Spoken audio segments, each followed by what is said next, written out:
Hey guys, today we're going to take a look at Dr. Mindbender version 1. Alright, now everybody knows he came with that backpack and cattle prod thing that nobody ever uses with him because he always has the cape.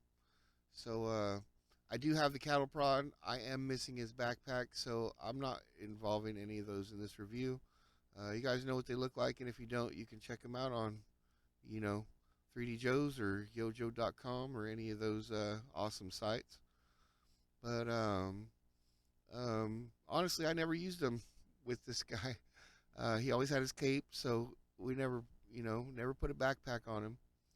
And full disclosure, this is not his stock cape, if you noticed.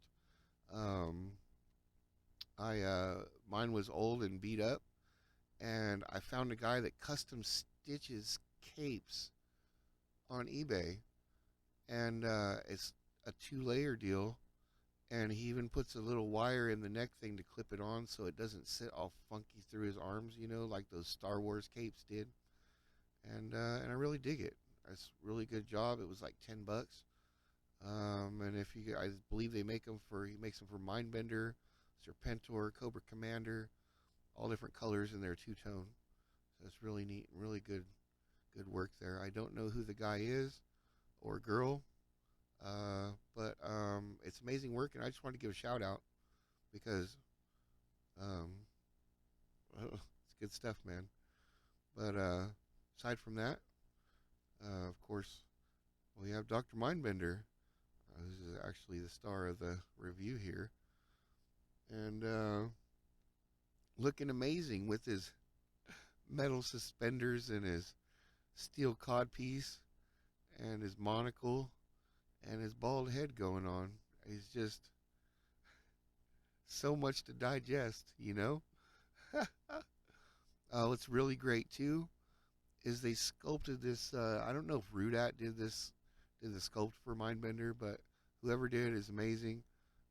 They sculpted the Cobra logo right onto his back here, on his back armor, and they didn't really need to do that because his cape basically covers it up all the time, and if he's wearing his accessories, the backpack covers it up. So there was no real need to do that, other than just to show off how awesome the sculpting work that they could do, and I really appreciate it. I really think it's cool when they go the extra mile and do stuff that nobody's gonna notice until you notice it, you know. But I mean, continuing on through the character, he's got a belt with all these pouches, really neat. He's got a pistol on his side, and these crazy boots, like spurs on the back going on, really nice. And he's got these gloves with these bracers with like, I don't know, like treble hooks. He's gonna go bass fishing later or something. He's got some fish hooks on his on his wrists. I don't know why, but it looks neat. It looks really cool.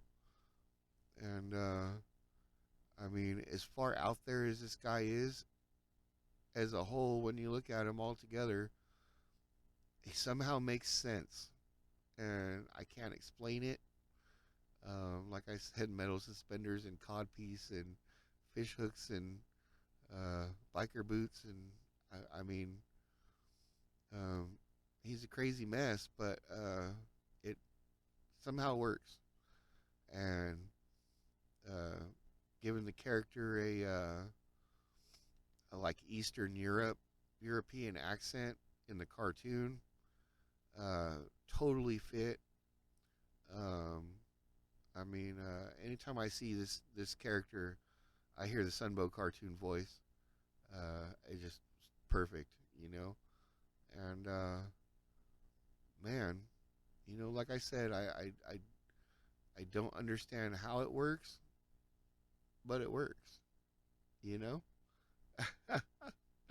um, it was by far one of my favorite characters as a kid.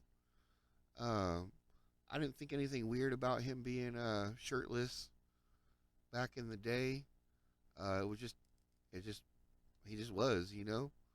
Um, and I don't know. It just made sense, I guess, since he was a mad scientist that he didn't wear a shirt, and it didn't bother me, and it wasn't like a, you know, uh, it wasn't even really a thing. It was like everybody was shirtless back then.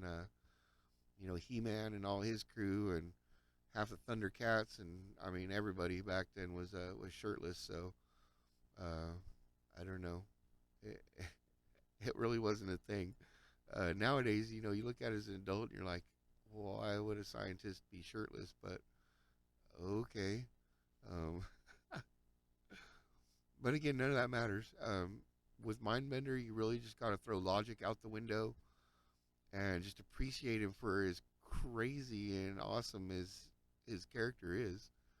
Um, it's just wow, he definitely stands out in the crowd, and yeah, um, there's not a whole lot more I can say about him other than he's awesome in the craziest of ways. And like I said, he was one of my favorite figures.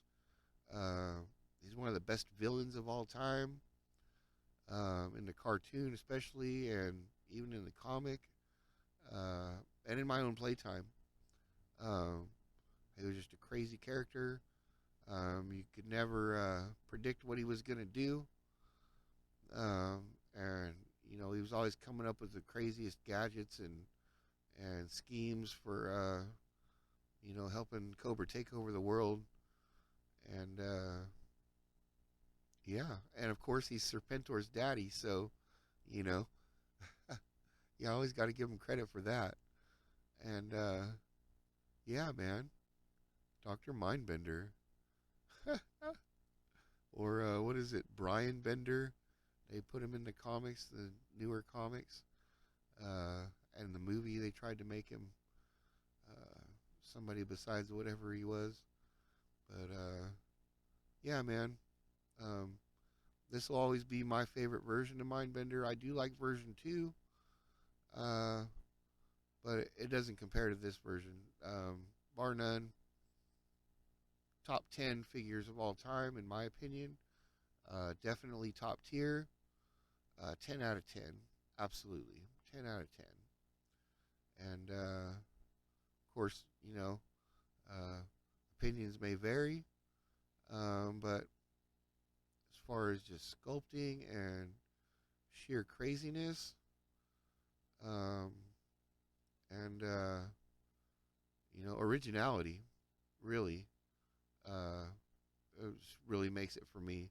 And the monocle. I mean, of course, you got to have a villain with a monocle, harkens back to James Bond kind of stuff and the like, and he just it just works.